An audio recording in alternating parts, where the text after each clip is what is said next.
جب میرے آقا علیہ السلام کی بارگاہ میں غریب نواز پہنچے تو غریب نواز نے کیا دیکھا؟ غریب نواز نے مصطفیٰ کریم علیہ السلام کا جلوہ زیبا دیکھا. جلوہ دیکھنے کے بعد میرے غریب نواز نے مصطفیٰ کا اشارہ پایا اور ہندوستان کا نقشہ دکھایا گیا. ہندوستان کا نقشہ دیکھنے کے بعد میرے غریب نواز کو حکم ہوا جاؤ تمہیں ہندوستان کی طرف جانا ہے. جب سیدنا غریب نواز مکہ سے مدینہ سے واپس پلٹتے ہیں تو ان کے دل میں کیا تھا؟ غریب نواز نے دیکھا تھا کہ ایک زمانہ وہ تھا دین کی تبلیغ کے لیے صحابہ نے مکہ کو چھوڑا تھا, صحابہ نے مکہ کے گھر کو چھوڑا تھا, مکہ کے باغات کو چھوڑا تھا, زمین و جائیداد کو چھوڑا تھا, مال و دولت کو چھوڑا تھا, سب کچھ چھوڑ کر کے اللہ کی رضا کے لیے صحابہ کرام نکلے تھے. غریب نواز نے کہا یہ معین الدین اجمیری بھی اللہ کی رضا کے لیے اپنی بستی خراسان کو چھوڑ کر کے ہزاروں میل سفر کر کے ہندوستان جائے گا. اور پھر ہوا کیا؟ مصطفیٰ کے اشارے پر ہندوستان تشریف لے کر کے آئے. غریب نواز دلی پہنچے, سمرقند پہنچے, بخارا پہنچے, اور سمرقند و بخارا پہنچتے ہوئے سندھ پہنچے, اور پھر لاہور کی دھرتی پر حضرت داتا گنج بخش علی ہجویری کی سرزمین پہ پہنچے. 40 دن کا چلہ غریب نواز نے داتا گنج بخش علی ہجویری کے آستانے پہ کیا, اور 40 دن کا چلہ کرنے کے بعد ہندوستان کے دلی میں پہنچے, اور دلی میں آپ نے قیام فرمایا. دلی سے آپ نے پتھورا رائے یعنی پرتھوی راج چوہان کے شہر اجمیر کی طرف رخ کیا. اور جب یہاں پہنچے تو اللہ اکبر, راستے کا منظر کیا تھا؟ روایات میں آتا ہے میرے غریب نواز کی شان یہ تھی کہ جب میرا غریب نواز نماز پڑھنے کے لیے کسی بستی میں رک جاتا اور لوگ آپ پر حملہ آور ہوتے کہ اس بابا کو یہاں سے نکال دیا جائے, اس بابا کو یہاں سے بھگا دیا جائے, تو ہوتا کیا تھا؟ غریب نواز سلام پھیرتے تو داہنی جانب والے مسلمان ہو جاتے اور بائیں جانب والے مسلمان ہو جاتے. نعرہ تکبیر, نعرہ رسالت, مسلک اعلی حضرت غریب نواز سیدنا غریب نواز رضی اللہ عنہ ہندوستان تشریف لائے. اچھا کس لیے آئے تھے؟ زمین جائیداد بنانے کے لیے تشریف لائے تھے. ہمارا اگر بمبئی بھی جانا ہوا, ہمارا کسی علاقے کے شہر یا قصبے میں جانا ہوتا ہے, ہم اپنی ذات کے لیے جاتے ہیں, اپنے پریوار کے لیے جاتے ہیں, اپنے گھر بار کے لیے جاتے ہیں. کوئی کاروبار کی غرض سے جاتا ہے, کوئی گھوم کر کے دنیا کی سیر و تفریح کر کے واپس آ جاتا ہے. مگر معین الدین اجمیری جب چلے تھے تو اس لیے نہیں چلے تھے کہ کوئی دولت کمائی جائے گی, ہندوستان پہ سلطانی کی جائے گی, بادشاہت کر کے اپنی جاگیریں بنائی جائیں گی, اس لیے نہیں تشریف لائے تھے. وہ آئے تھے زمین کی بادشاہت کے لیے نہیں, دلوں کی حکمرانی کے لیے تشریف لائے تھے. ہندوستان میں سرکار اجمیری تشریف لائے تھے. ہم ایک سوال آپ سے اور کرنا چاہتے ہیں. ذرا آج لوگ یہ کہہ دیتے ہیں, میں ایک بہت کامن سوال کرتا ہوں, آپ سے بھی پوچھنا چاہتا ہوں, ذرا غور تو کیجئے. ہندوستان کی آج میڈیا کا یہ دور, اور میڈیا والے کہتے ہیں ہندوستان میں ہمارے پوروجوں نے تلوار کے زور پر کلمہ پڑھا تھا, اور تلوار سے ڈر کر کے کسی مجبوری کے تحت کلمہ پڑھا تھا. ہم نے کہا سنو, الحمدللہ ہم بھی مسلمان ہیں تو کسی کے ڈر زور دباؤ میں مسلمان نہیں ہے. ہم نے تلوار کی زوروں پہ کلمہ نہیں پڑھا ہے. ہمارے باپ داداؤں نے بھی تلوار کی زوروں پہ کلمہ نہیں پڑھا ہے.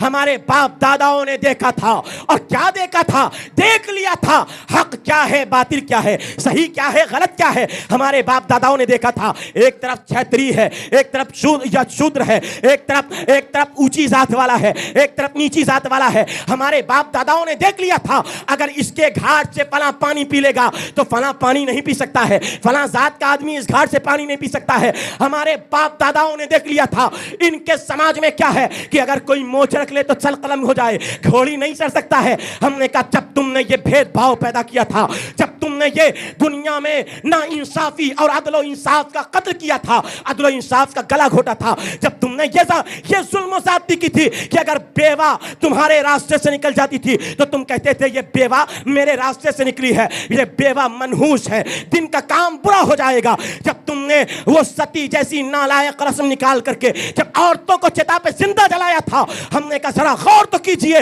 تم نے جب یہ ظلم و زیادتی کا ایک خدا کے سامنے سجدے کو چھوڑ کر کے اگر سورج کو دیکھا پاورفل ہے, روشنی دے رہا ہے, سر کو جھکا دیا, چاند کو دیکھا چندرما کے سامنے سر کو جھکا دیا, پہاڑ کو دیکھا بلند و بالا طاقتور ہے, سامنے سر کو جھکا دیا, برگد کے پیڑ کو دیکھا سامنے سر کو جھکا دیا. کہیں گھوڑے کی پوجا, کہیں گھوڑے کی عبادت کی جا رہی ہے, کہیں کسی کی عبادت کی جا رہی ہے, کہیں کسی کی عبادت کی جا رہی ہے. ہم نے کہا یہ ایک سجدہ, اقبال نے کہا ہے یہ ایک سجدہ جسے تو گراں سمجھتا ہے 1000 سجدوں سے دیتا ہے آدمی کو نجات. جب تم نے 1000 لوگوں کے سامنے سروں کو جھکوایا اور تمہارے بڑے نے اپنے چھوٹے کو دبایا اور سماج میں بھید بھاؤ پیدا کیا. اسلام کی تعلیمات غریب نواز مدینہ شریف سے لے کر کے آئے تھے اور ہندوستان میں غریب نواز تشریف لائے. تو ہندوستان میں غریب نواز سن لو میڈیا والوں, تلوار لے کر کے نہیں آئے تھے. ہندوستان میں غریب نواز تشریف لائے تھے. ہندوستان میں کوئی ہتھیار لے کر کے نہیں آئے تھے. ہندوستان میں غریب نواز تشریف لائے تھے. کوئی بھالا نیزہ لے کر کے نہیں آئے تھے. ایک کاسا ہے, ایک کاسا ہے, فقیروں کی چنٹولی ہے, ایک گٹھری ہے. اللہ اکبر. یہ مختصر جماعت جدھر سے نکلتی ہے لوگ کلمہ پڑھنے پہ مجبور ہو جاتے ہیں. ہم نے کہا تلوار لائے تھے مگر لوہے کی تلوار نہیں, الحمدللہ غریب نواز اخلاق کی تلوار لے کر کے آئے تھے. دلوں کو نرم کرنے کی طاقت اللہ نے ان پہ عطا فرمائی تھی. انہوں نے بتایا اسلام کی یہ خوبصورتی ہے, اسلام کی یہ اچھی تعلیمات ہے کہ اسلام کی تعلیمات یہ ہے کہ اگر ایک خانزاد کا اعلیٰ برادری کا کوئی اعلیٰ آدمی بڑا مالدار ہو, بلکہ میں کہتا ہوں کوئی پی ایم سی ایم سلطان اسلام بھی آ کر کے, اگر کوئی سلطان آ کر کے پہلی صف میں نہیں بلکہ پہلی صف میں کوئی غریب بیٹھ گیا ہے اور یہ بادشاہ آ رہا ہے, وقت کا پرائم منسٹر آ رہا ہے, اگر پچھلی صف میں صف ملتی جگہ ملتی ہے تو ہمارے یہاں یہ نہیں ہے کہ امیروں کے لیے مسجدوں میں الگ پروٹوکول ہو, غریبوں کے لیے مسجدوں میں الگ پروٹوکول ہو. الحمدللہ مسجد کی صف میں جہاں بادشاہ اسلام کھڑا ہوتا ہے, جہاں پرائم منسٹر کھڑا ہوتا ہے, وہیں ایک ٹھیلا لگانے والا بھی کھڑا ہوتا ہے. اسلام نے یہ خوبصورتی عطا فرمائی ہے, اسلام نے ایکویلٹی عطا فرمائی ہے, سمانتا عطا فرمائی ہے, سماج میں برابری کا درجہ دیا ہے. ہم نے کہا جب ہندوستان کے پچھلے ذاتوں میں ہمارے باپ داداؤں نے حق اور باطل کو دیکھا, صحیح اور غلط کو دیکھا, تو ہمارے باپ داداؤں نے صحیح اور غلط کو قبول کر کے ہمیں دامن اسلام سے وابستہ کر لیا ہے. تمہارے باپ داداؤں کو نہیں دکھا ہے, تمہارے باپ داداؤں نے صحیح اور غلط کی تمیز نہیں کی ہے, تو تمہارے باپ داداؤں ہمارے چینل سے جڑنے کے لیے یوٹیوب پر معروف ایجنسی کو ابھی سبسکرائب کریں. تم اندھیرے میں جی رہے ہو. ہم نے کہا ہم تمہیں بڑی بات نہیں کرتے ہیں, تم سے آج بھی کہتے ہیں اگر یقین جانو اسلام کی مخالفت کرنے والوں, پیغمبر اسلام کے خلاف زبان کھولنے والوں, پیغمبر اسلام کے خلاف لکھنے والوں, آج بھی اگر تم نے اسلام میں پیغمبر اسلام کی سیرت کو صحیح طریقے سے مطالعہ کر لیا تو یہ خالد رضا کہتا ہے جس طرح یورپ میں بڑے بڑے لوگ اسلام قبول کر رہے ہیں, تم بھی مصطفیٰ جان رحمت کے دامن میں آئے بغیر نہیں رہ سکتے ہو, اسلام کا کلمہ پڑھے بغیر نہیں رہ سکتے ہو. بہرحال عرض یہ کر رہا تھا, سرکار غریب نواز ہندوستان تشریف لائے, اسلام کی خوبصورتی بتائی, تعلیمات اسلام کو پھیلایا, 90 لاکھ لوگوں کو غریب نواز نے کلمہ پڑھایا ہے. آج اس غریب نواز رضی اللہ عنہ کی شان کیا ہے, سبحان اللہ. آؤ اعلیٰ حضرت امام اہل سنت کنز الکرامت جبل الاستقامت پروانہ شمع رسالت امام احمد رضا سے اس غریب نواز کے در کی شان سنتے ہیں. میرے اعلیٰ حضرت فرماتے ہیں, کتاب کا نام ہے ذیل المدعا لأحسن الوعاء, فرماتے سنو ہندوستان میں جن مقامات میں سے کسی مقام پر اللہ رب العالمین دعائیں قبول فرماتا ہے, ان میں ایک مقام معین الملت والدین خواجہ خواجگاں فخر صد عارفاں معین بے کساں ہند الولی غریب نواز کا آستانہ ہے, جہاں مانگی گئی دعا اللہ رد نہیں فرماتا ہے, اللہ ان دعاؤں کو قبول فرماتا ہے. ہم نے کہا آج غریب نواز کے آستانے پہ بیٹھ کر کے اگر کوئی معاذ اللہ امام احمد رضا کے خلاف باتیں کرے, غریب نواز کے مشن کے خلاف باتیں کرے, تو سنو میرے غریب نواز نے اعلیٰ حضرت کو اعلیٰ حضرت بنایا ہے, اور کیسا موقع امام احمد رضا کو عطا فرمایا ہے کہ ہر سال عرس خواجہ غریب نواز کے چھٹی شریف کے موقع پر شاہ جہانی مسجد میں صبح کے 9 بجے میرے امام احمد رضا کی تقریر ہوا کرتی تھی. میرے اعلیٰ حضرت تقریر فرماتے تھے, اور حالات یہاں تک تھے کہ میرے امام احمد رضا اعلیٰ حضرت اجمیر شریف جب پہنچتے تو اس تقریر میں اعلیٰ حضرت کی سننے کے لیے نظام دکن حیدرآباد کے نظام میر عثمان جنہوں نے بھارت کی آزادی کے وقت جن کے نسلوں نے اتنا سونا دیا تھا کہ آج تک کسی نے وہ ریکارڈ نہیں توڑا ہے. میر عثمان جیسے سرکار غریب نواز کے آستانے پر اعلیٰ حضرت کی تقریر سننے کے لیے تشریف لاتے.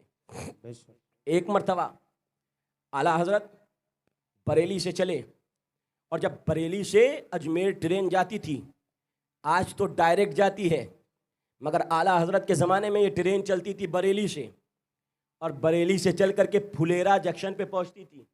کہاں؟ پھلیرا جنکشن پہ پہنچتی تھی، اور پھلیرا جنکشن سے یہ ٹرین پھر اجمیر، وہاں سے تبدیلی ہوتی تھی انجن کی، انجن بدل کر کے پھر اجمیر جاتا تھا، یہاں سے گاڑی بدلی جاتی تھی، انجن بدلا جاتا تھا۔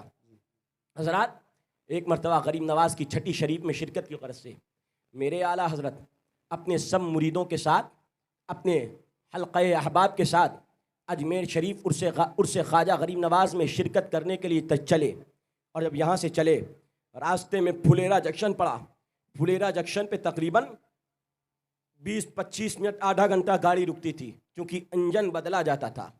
اعلیٰ حضرت امام اہل سنت فاضل بریلوی رحمۃ اللہ تعالیٰ علیہ نے فرمایا، سب لوگ اتر جاؤ، ٹرین سے اترو، نماز کا وقت ہے، اور جب نماز پڑھ لیں گے پھر اس کے بعد گاڑی پر سوار ہو کر کے چلیں گے۔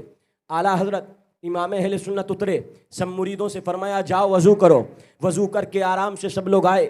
پھر اس کے بعد اعلیٰ حضرت امام اہل سنت نے اسٹیشن پر نماز پڑھائی۔ نماز پڑھانے کے بعد اعلیٰ حضرت امام اہل سنت فاضل بریلوی رحمۃ اللہ تعالیٰ علیہ اتنی لمبی قرأت فرماتے ہیں، اتنی لمبی نماز پڑھاتے ہیں کہ نماز پڑھانے کے دوران ہی ٹرین نے سیٹی دے دی اور کہا ٹرین چلے۔ اللہ اکبر! اب لوگوں کے دلوں میں تو وسوسہ آیا ہوگا کہ بابا کی نماز چھوٹ جائے گی، مولانا بریلی سے چل کر کے آئے ہیں، یہ نماز چھوڑ دیں گے یا ان کی ٹرین چھوٹ جائے گی۔ مگر امام محمد رضا فاضل بریلوی اللہ کی عبادت میں ایسا مشغول ہیں کہ امام احمد رضا کھڑے ہو کر کے خدا کی عبادت فرمائے جا رہے ہیں۔ ادھر ٹرین نے پہلا ہارن دیا، دوسرا ہارن دیا، تیسرا ہارن دیا، ٹرین آگے نہیں بڑھی۔ پھر اس کے بعد لوگ پریشان کہ آخر ٹرین آگے کیوں نہیں بڑھ رہی ہے۔ اعلیٰ حضرت امام اہل سنت فاضل بریلوی نے فرض پڑھا، فرض پڑھنے کے بعد سنت کی نیت باندھ لی، سنت کی نیت باندھ رہے ہیں۔ اب تمام اسٹیشن ماسٹر آ گیا، لوگ کہہ رہے ہیں گاڑی کیوں نہیں چل رہی ہے، گاڑی میں تکنیکی خرابی بھی کوئی نہیں ہے، گاڑی میں کوئی پریشانی بھی نہیں ہے، ابھی گاڑی کا سب کچھ چیک کیا جا چکا ہے، مگر ٹرین آگے نہیں بڑھ رہی ہے۔ اللہ اکبر! اعلیٰ حضرت سنت پڑھ رہے ہیں۔ ایک اسٹیشن ماسٹر سے کسی نے اسٹیشن پہ کہا، اسٹیشن ماسٹر جی ایک بات بتاؤں، میرے ذہن میں ایک بات آتی ہے، بات یہ ہے کہ یہ جو بابا نماز پڑھ رہے ہیں مجھے ایسا لگتا ہے جب تک کہ یہ نماز پڑھتے رہیں گے ٹرین آگے نہیں بڑھ سکتی ہے، ان کی نماز ختم ہوگی ٹرین آگے چل دے گی۔ اعلیٰ حضرت امام اہل سنت فاضل